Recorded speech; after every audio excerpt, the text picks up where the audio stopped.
Party थी जो बार बार राजमहल का जिक्र कर रही थी, एक तरफ बीजेपी थी जो शीश महल का जिक्र कर रही थी, सीएजी के रिपोर्ट का जिक्र कर रही थी।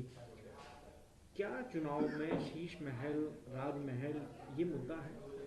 नहीं, देखो, शीश महल होने से जो एक आम आदमी की एक तस्वीर बनाते थे और जो ढोंग रखते थे कि मैं साधारण जीवन जीता हूँ, वो टूट गया है। ठीक है, प्रधानमंत्री क्या बना रहे हैं क्या नहीं बना रहे हैं वो दिल्ली का मुद्दा नहीं है, वो राष्ट्र की उसका मुद्दा है।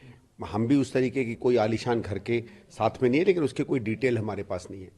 लेकिन केजरीवाल को एक चीज़ पता होनी चाहिए, ये जिन वायदों से आए थे और जो तस्वीर अपनी बना कर आए थे कि मैं आम आदमी हूँ, मैं साधारण जीवन जीऊँगा, मैं बंगले घर नहीं लूँगा, ये कम से कम और किसी ने नहीं किया। तो ढोंग तो आपने रचा था, सवाल आपके ढोंग पर है, आपकी विलासिता, आपकी अय्याशी, आपकी मौज मस्ती, किस तरीके के घर आपने बनाया वो तो अपने में सवाल है ही।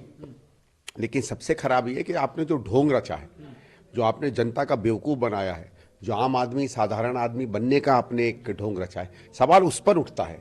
और कोई हिम्मत नहीं है केजरीवाल की किसी चीज़ का जवाब देने की। और बीजेपी इन दोनों की आदत है एक दूसरे पर कीचड़ उछेलते रहो। भाई, हम तो अभी मुख्यमंत्री तो हमारे केजरीवाल हैं, जब प्रधानमंत्री की बारी आएगी तब उनसे हम सवाल पूछेंगे। आप दिल्ली के मुद्दों पर जवाब दो ना, जो आपका 8 करोड़ का बंगला 32 करोड़ का बना है। और जवाब नहीं देंगे तो कोई ना कोई तो कोर्ट जाएगा ही, तो फिर कोर्ट देख लेगी। सर, ये कुछ सहयोगी दल हैं जो आम आदमी पार्टी को समर्थन दे रहे हैं, जी। चाहे वो ममता बनर्जी हो, समाजवादी पार्टी हो। जानकारी है कि उद्धव ठाकरे भी समर्थन दे रहे हैं, खुद सीएम ट्वीट कर करके सबको शुक्रिया अदा कर रहे हैं। आपको लगता है कि ये इम्पैक्टफुल होगा? देखो साहब, ऐसा है, ये एक चीज़ तो इंडिया गठबंधन लोकसभा के लिए है, ठीक है, और उसका कोई विधानसभा से लेना देना नहीं है।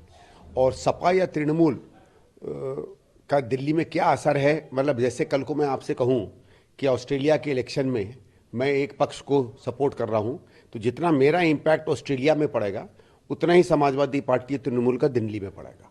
मतलब वो समझ रहे होंगे कि उनके ऐलान करने से दिल्ली थर्रा गई है और चुनाव एक तरफा हो जाएगा, तो हो सकता है भाई, ख्याली पुलाव तो बड़े बड़े नेताओं भी पाल सकते हैं।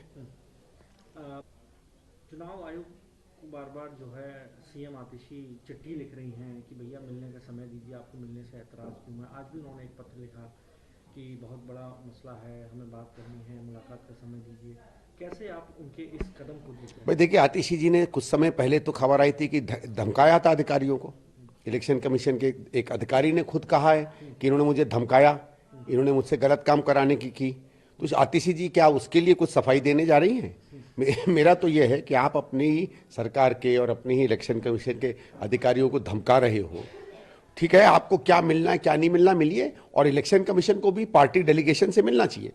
इलेक्शन कमीशन नॉर्मली मुख्यमंत्री से नहीं मिलता है, पार्टी डेलीगेशन से मिलता है। तो कोई आम आदमी पार्टी का डेलीगेशन चले जाए, ठीक है, लेकिन आतिशी जी ने आज तक जो ये खबर है कि उन्होंने तथाकथित रूप से अधिकारियों को धमकाया है, उसका तो जवाब आज तक आया नहीं। सर, रमेश बिधूड़ी प्रियंका गांधी को लेकर आज प्रियंका गांधी से जब पूछा गया पार्लियामेंट के अंदर, तो उन्होंने कहा कि वो पहले अपने गालों को देखो, फिजूल की बातें ना करें, दिल्ली के मुद्दे हैं, दिल्ली के मुद्दों पर बात करें। आपकी इस पर क्या प्रतिक्रिया? ये उनका बड़प्पन है और यही कांग्रेस का कल्चर भी है कि भाई कोई आदमी अगर भद्दी टपनी करता है उसको अवॉइड करना और कहना कि आप दिल्ली के मुद्दों पे लड़ो। हम तो वही कह रहे हैं ना भारतीय जनता पार्टी दिल्ली के मुद्दों पे चुनाव लड़ रही है, ना आम आदमी पार्टी। क्योंकि दिल्ली के मुद्दे जैसे ही सामने आएंगे वैसे ही वोट कांग्रेस को पड़ने लगेगा। एक आखिरी सवाल ले लेता हूँ सर। आज क्योंकि हर बार आप ये बात उठाते रहे कि ये जिस तरह से सत्ता के अंदर आए, मैं गाड़ी नहीं लूंगा, मैं ये नहीं लूंगा, मैं वो नहीं लूंगा, आज पूरी बीजेपी इसी बात को पकड़ के बैठी हुई थी। उन्होंने कहा कि इनसे बड़ा फ्रॉड कोई आदमी हो ही नहीं सकता।